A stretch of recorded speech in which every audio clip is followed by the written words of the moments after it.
दशमी को त्योहार को, जो मूल निवासियों का जो त्योहार था, उसको समाप्त करने के लिए, उसके काउंटर करने के लिए वो राम और रावण का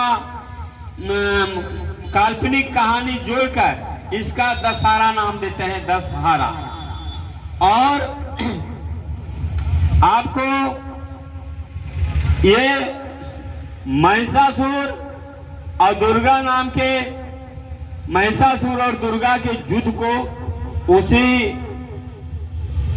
कहानी से, वही विजयादशमी तारीख से जोड़ते हैं। जबकि दुर्गा नाम की कोई वैसी महिला इस भारत में पैदा नहीं ली है। जिस महिला को 10 हाथ हो, 10 हाथ की महिला की कोई औरत इस भारत में पैदा नहीं ली है। दुर्गा भी काल्पनिक है, नाम है। और जो हत्या किया विहदरथ के, वह 20 कन्या थी, आर्जो की 20 कन्या थी। आर्जो ने वैसे राजाओं को जो साम दाम और भय से जिन लोगों पर विजय नहीं प्राप्त कर सका, उन्हें प्रीति के माध्यम से, दोस्ती के माध्यम से उन राजाओं को कैप्चर करने के उपाय ढूंढा और उसके लिए सुंदर सुंदर अपनी बहु बेटियों को 20 कन्या बनाया। वही 20 कन्या जब महिषासुर की हत्या करता है, वो भी आप जानते हैं कि दशहरा दुर्गा पूजा का त्योहार 10 दिन का मनाया जाता है और 7वीं का पट खुलता है। यानी पहला दिन से लेकर के और 7 दिन तक वह 20 कन्या जब महिषासुर के दरबार में जाती है, उस घर में जाती है, और वह महिषासुर चूंकि पूरा ताकतवर योद्धा था, उसके शरीर में काफी एनर्जी थी। वह 20 कन्या को जौन सुख मिल रहा था और जौन सुख में वह भुला गई।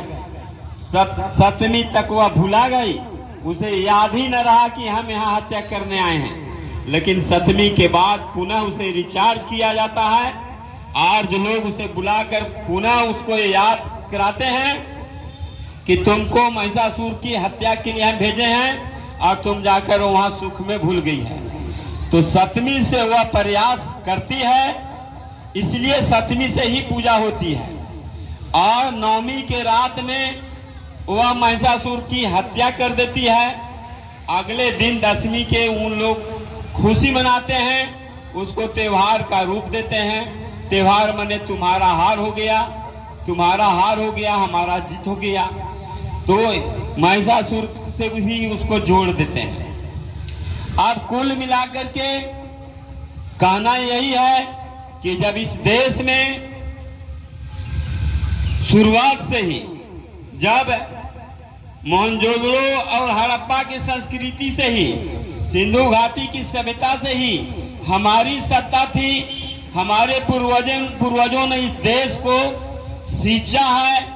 जंगल को काटकर, गढ़ा को, टीला को ढाकर, गढ़ा को भरकर खेत बनाया है और इस देश के हमारे पूर्वजों ने सींचा है। अरे यह देश हमारा है और हम इस देश के मूल निवासी हैं। अब जब सिंधु घाटी के